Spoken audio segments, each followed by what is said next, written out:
Welcome to another episode of The Wireless Way. I'm your host, Chris Whitaker. I'm blessed and fortunate and lucky to have great guests. Today's a really unique episode. I talk a lot about IoT and mobility and technology and advanced technologies. Well, this one fits right in, and it's in an area that I think a lot of you are going to find it very interesting. I'm glad you're here listening, and I'm even very grateful for Paul Velusamy. He's my guest. He's the founder and CEO of VerifiNow, pioneering platform dedicated to securing critical digital touchpoints across healthcare, banking, customer service. And based in Pasadena, California, Paul drives identity verification innovation through real-time biometric tools supporting voice, video, mobile, and web channels. With nearly 3 decades of leadership in tech and marketing, Paul previously founded Synergy Labs, Inc., a multi-brand IT solutions provider and simplified CRM email marketing platform. His background includes some other great companies where he led strategic marketing at Guided Software, Sun Microsystems, Panda Security US, Lockheed Martin, to name a few. Almost all those places he led some type of brand development or go-to-market strategy and digital transformation. As if that's not enough, he's also a credentialed Microsoft certified systems engineer. Paul, he's also authored Aligning IT Roles in Business, reflecting his beliefs in bridging technology, expertise, and business strategy. Love that. All too often, those two sides are not talking, right? The strategy, the business, and how to leverage technology. So great job on that. Paul, thank you for joining us today. How's it going? Hey, Chris, thank you for having me on. I'm excited to be talking to you today. And what an intro, dude. That's a lot of stuff there. Yeah. So thank you. I tell people it's one of the benefits of having tenure. You've done a lot. You've been around a minute, but you've done a lot of cool stuff. Yeah. And that's something to be proud of, man. You've really done a great job. Talk about adding value to society. I think that's really cool there, especially as a tech enthusiast. I love people like you that make it look so easy. And you have a great personality. You're not a typical propeller head, as I like to call my engineering buddies. Thank you. Fun ride. I don't think I'm done yet. There's a lot more to do. Just loving every moment of it. Man, that's the right attitude to have. You know, a typical question I love to ask every guest, because you have a very impressive professional bio, but there's obviously a lot more to who you are. There's a lot more to your journey. So what's not in the bio? How did you get to where you are today?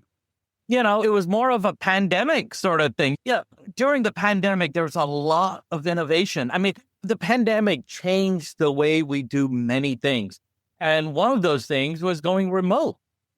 So, telehealth was around before the pandemic, but it's the pandemic that actually made me go have a telehealth call. Of course, my our primary care physician's been the doctor for my parents, my wife, my kids. So I've known him for about 25, 30 years. So, scheduled a telehealth appointment, and it's like, he gets on video and says, "What the hell do you want?" I'm like, that's not a way to really greet your patient. Screenside manners. Exactly. But it got me thinking, right? I'm like, okay, hey, let's set aside that you've known me for all these years. How would you know that it's me that you're talking to? So he says, yeah, I just ask you for your name and date of birth. And he's like, yeah, what else do I need to know, right? I mean, so you'd ask me for my name and date of birth, and based on that, you would send a prescription to a pharmacy. Your back office will send a bill to the invoice to the insurance company. All this is done on a stated name and date of birth. It's like subprime loans all over again, stated income. We all know how that ended up, right? So it got me thinking, got the gears turning, like, hey, there's got to be a better way to verify the identity of folks, especially on a telehealth call. So started talking to a few more doctors and providers.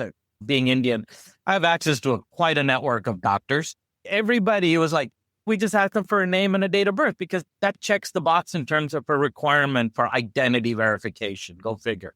So that's what got me into thinking, how can we do this better? And one thing led to another. And here we are using facial biometrics, voice biometrics, verified identities, matching up against checking government databases, checking global watch lists. It's become a beast, but the need for it is just about in every single thing that we do. Gosh, no, I love it. I got so many questions. But I got your comment about being Indian and whatnot, maybe reminded me of I think it was a commercial or maybe a Instagram reel or something. This Indian gentleman and his adult son were on a plane, and the flight attendant turned around and goes, is there a doctor on board? We need a doctor. And the Indian father looked at the son and goes, see, no one's asking, is there any software engineers?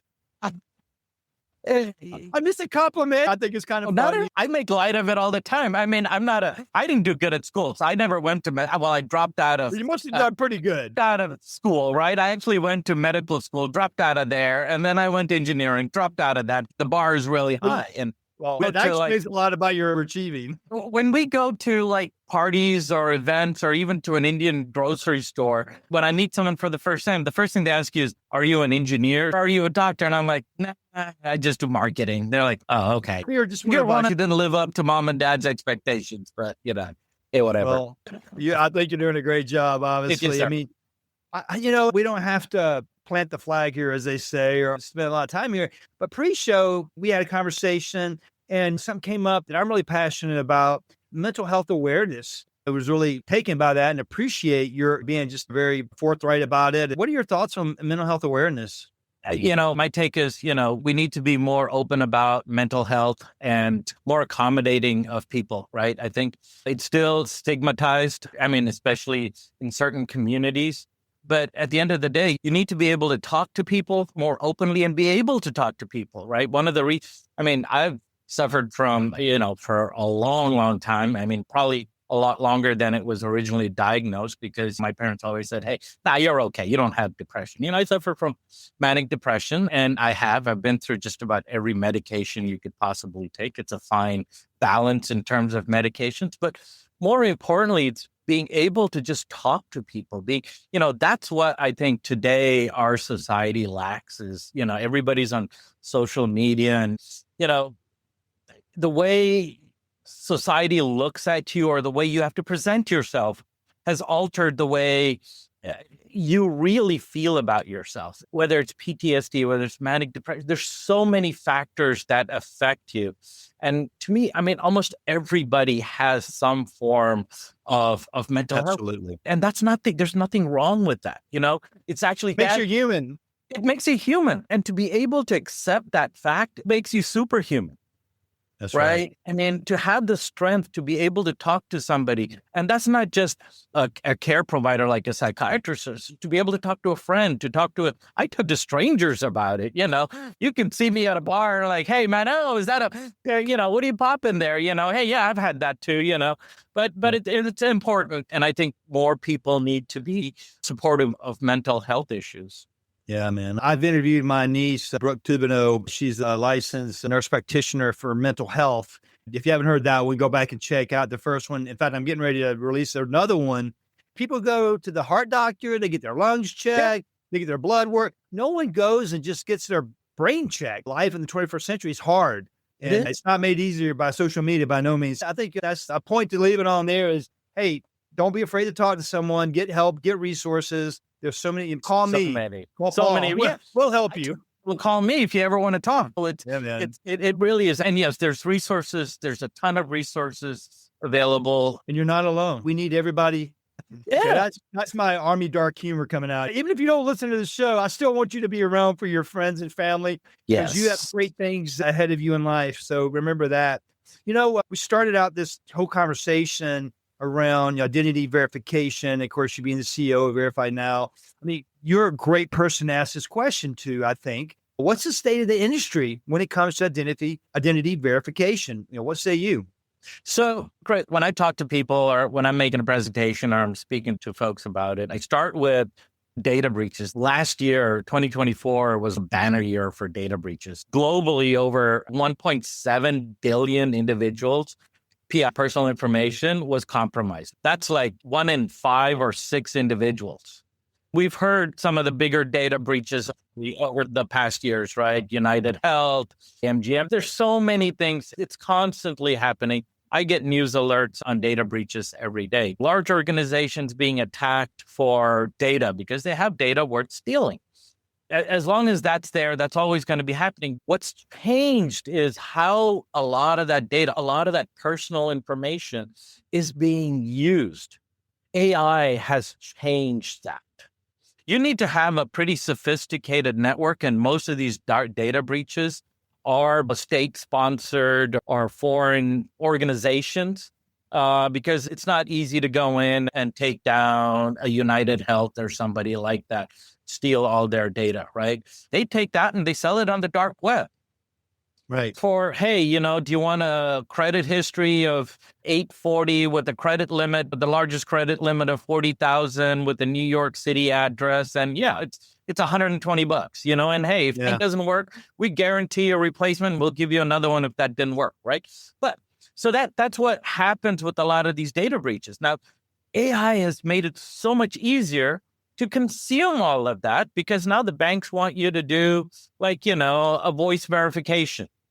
You got to say, my voice is my password before you talk to me. That. Well, guess what? You could get AI tools for like $20 a month. You're going to call this bank. Hey, wait a minute. I got to sound like Chris now. Well, let me go look up his podcast. Okay, I just need a 5-second soundbite of Chris, and I'm going to sound just like him. Right. Me what? $100 for the stolen PII, $5 or $10 for the AI platform to create that voice, and boom. Right? So what's happened is AI has made it so much easier to commit fraud. Especially, you hear it all the time, especially with cybersecurity training for employees, third-party verification, in the cybersecurity realm, they'll always just, hey, if you make it too complicated or too cumbersome, the end user will push back. They won't use it. They'll look for sneak arounds or workarounds. How does VerifiNow ensure that, there's both rigorous protection against fraud and still a smooth, accessible experience for end users? Absolutely. Right. So, we all take these cybersecurity tests. My mom's a school teacher, and she tells my 16-year-old to take the test for her. And the result of that is when the school sends one of those test phishing emails, she still clicks on it. Right. But, those training programs and the cyber security test program, they're still focused on, if you get an email from a Nigerian prince, don't send them money. If you get a phishing email, don't click on this email. They're not talking about they haven't advanced much, right? But, our natural instinct is always to trust first. If you call customer service, whether it's for your bank, healthcare, anybody, they're going to try to help you, even though your intentions are malicious. They don't know that, because our natural instinct is to trust first. Right. And what we need to shift to with AI, and you don't know who's on the other end. Is it a deep fake? Is it a deep fake voice? Who is it? Right. So we need to learn to ask first, to verify first, and then trust. Let me prove it to me that you're really Chris before I actually help you out. Right. Versus, yes, I get it. Right. So what is how do we do it? Right. We want to have a seamless, frictionless experience, right? When you get signed up for TSA, they scan the front and back of the driver's license, have you look at the phone and verify that you're really there, matches the driver's license. We do all of that stuff. The whole thing is you don't want an individual to go through that process every single time, right? Being able to detect liveness, that's the key point in really defending against the deepfake attacks, right? Liveness detection. Is that because a deepfake video or a deepfake voice is always going to be recorded. It's digital. It can be live because you can use these apps and speak live, but being able to detect that it's not coming from a live person, but it's being routed through an application is a key requirement to countering these attacks. So we try to make it easy. When you call into customer service, just speak. You don't have to remember to say, my voice is my password. Just speak naturally. We detect you there. You're on a video call. Just show up and we're able to detect, right? There's still going to be some level of friction because you're going to have to take certain steps that you're not used to doing. The analogy I use is when credit card companies went from the magstripe to the chip cards, there was always going to be that delay that we were not used to. It used to be just swipe, get the receipt, and keep on going. But it took a few seconds longer for that chip to be read and that payment to be processed. Now, that's gotten a lot faster, and now we're contactless and everything else. But we got used to that. 2-second pause when the card was inserted and it had to process that, right? The same way, adding that layer of verification. And for us, once, of using a facial authentication or even a voice authentication with VerifiNow, it's only 2 seconds. We're able to verify that you're really there in less than 2 seconds. We'll be right back.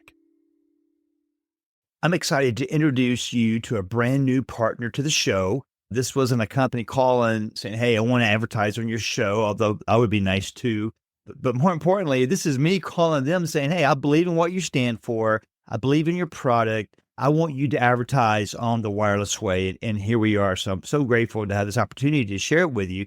And of course, I'm talking about Pure Talk, America's wireless company, whose CEO is a veteran and served a couple tours in theater. A wireless company who believes in creating American jobs, which is why their customer service is right here in Georgia, where I'm located. So pretty stoked about that. And here's the deal. Pure Talk is on America's most dependable 5G network, same towers, the same networks as the big guys. But here's the catch, man. It's half the cost. You can get unlimited talk, unlimited text, and 5 gigs of data for just $25. Now, there's other options, but I can tell you the average person is using around 5 gigs because you're on Wi-Fi most of the day. But if you need more, you can get more at great rates. Now, the average family saves almost $1,000 a year on their cell phone, and not to mention the savings for businesses at Pure Talk Business. You can keep your phone, you can keep your number, or just choose the latest iPhones and Androids available. So just go to puretalk.com to save on your wireless bill. Make the switch today at puretalk.com and join America's wireless company, Pure Talk.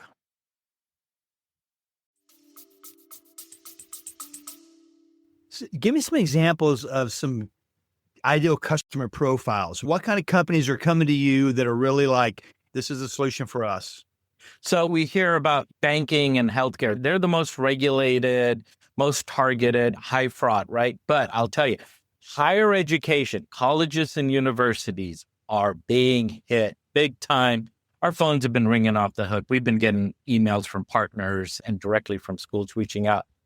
And again, it started with the pandemic. Everything went remote, which means signing up for admissions went remote. You didn't have to go to the campus to complete your application. What they're facing is ghost students. And a ghost student is somebody who's not really there, right? So what you're seeing is these IDs through these data breaches, is personal information that's being stolen, is being purchased and used with AI to generate the high school transcripts, get admission to the school. Once you've got the admission, you've got the school's email address, you're able to go in and apply for financial aid. Your Pell Grant doesn't really ask you there's no ID verification. You have to prove that you're enrolled in the school. So what's happening, or what started with actually the California community college schools, was they started to see, what was happening was ghost students coming in, applying, using that admission to go in and get the student aid, and they were gone. And this is now plaguing higher ed. So in June, the Department of Education set a requirement that you need identity verification, liveness detection and things like that. So now schools are all, and I think they have for this year, for 2020, for the 25-26 school years, I think the requirement's actually going to be, you have to have it. You need to have the reporting and everything in place. And now schools are scrambling RFPs from the larger schools, everywhere from small community colleges to some of the top schools in the country. Do you think there's ideal customer profiles, people out there that don't know your solution exists? I mean, I asked that because the next logical question is, for partners that are working with maybe financial, legal, healthcare clients, is there one or two easy discovery questions that could be asked to identify if there's an opportunity to bring you and your team? Absolutely. I mean, it's so in financial and healthcare, the big concern is deepfakes. If you have a fairly good sized contact center, a big pain point for them is, are you being inundated by deepfake or robocall voice calls? For example, we were contacted by an organization that does about 40 million calls, over 40 million inbound calls a month. And their concern was deepfake and robocalls coming in. Get past the IVR, gets transferred to the agent. The agent still has to spend a couple of seconds saying hello, hello, and then they disconnect, but then they have to spend another minute to a minute and a half wrapping up that call. Time that could be spent answering. So one of the questions to be asking is, hey, are your contact center affected by a high rate of deepfake calls or robocalls? We're able to detect those. What kind of mechanisms do you have in place to minimize account takeover for your customers? Because if one of your customers' accounts has been compromised, the first thing a bad actor is going to do is reset the password. That's why we always get these emails saying that, hey, did you request a password reset? If you didn't, don't do it. You don't have to worry about it, right? If you did, go ahead and do this. Well, because a password reset right now for your bank account involves a 6-digit code that gets sent to your email address and your SMS.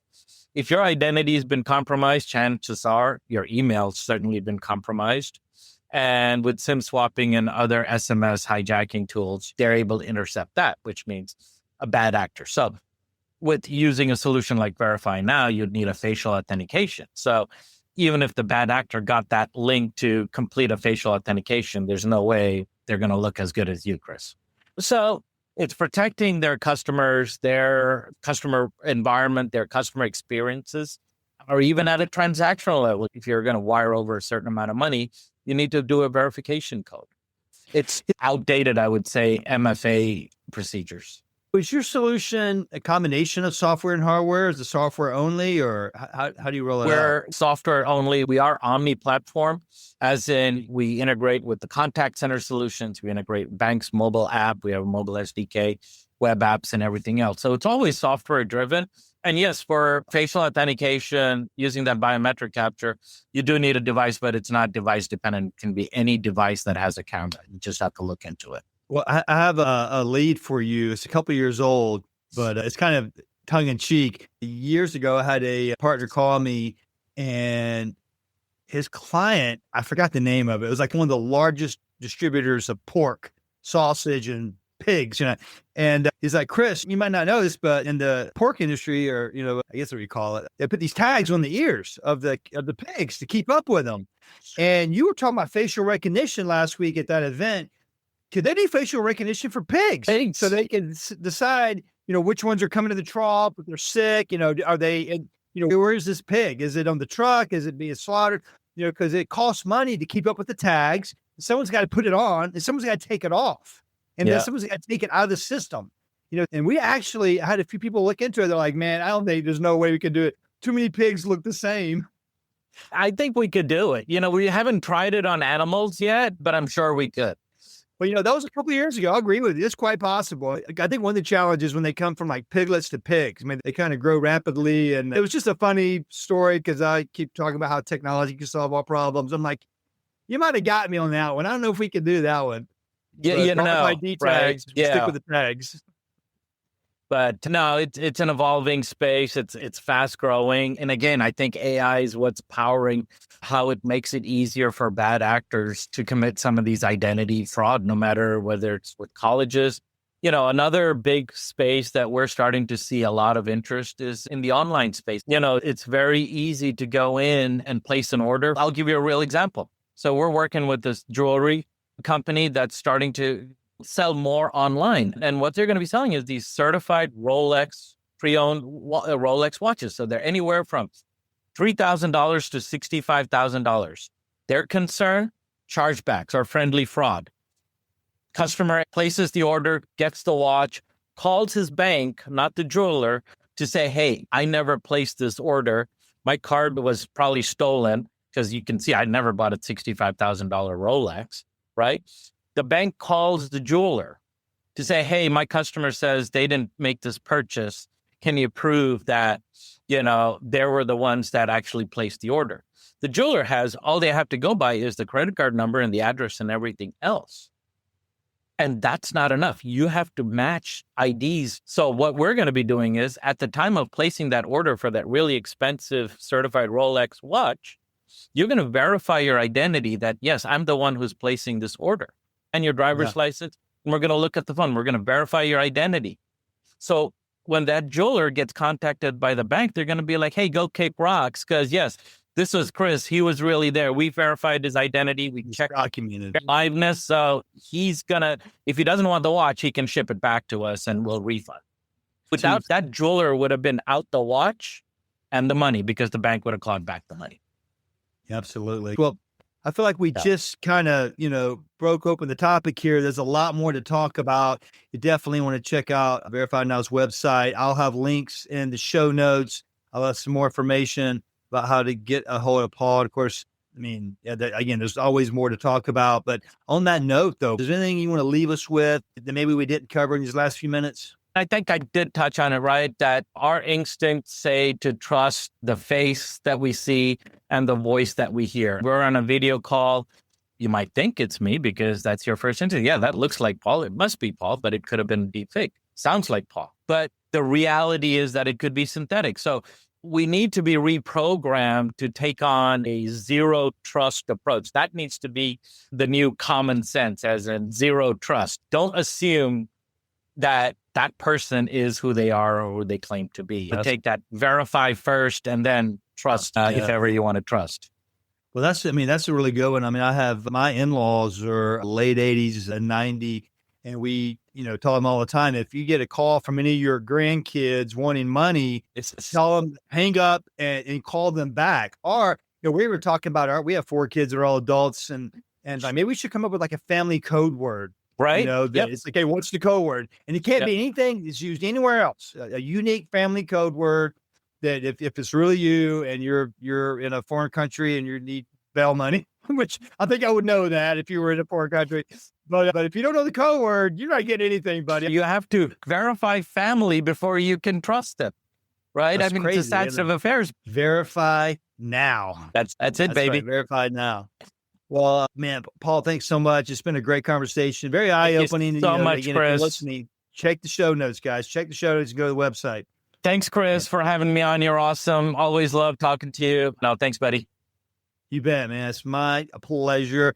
And as always, folks, it's the wireless way. Another topic I'm passionate about is cell phone for soldiers. If you're a company, you have pallets full of old cell phones you don't know what to do with, contact Cell Phone for Soldiers. They will gladly repurpose them and give you money for them and put them in the hands of veterans that are struggling with mental health illnesses. Most of the VA services are done over a phone. If you're a homeless veteran and you don't have a phone, well, you can't use the services.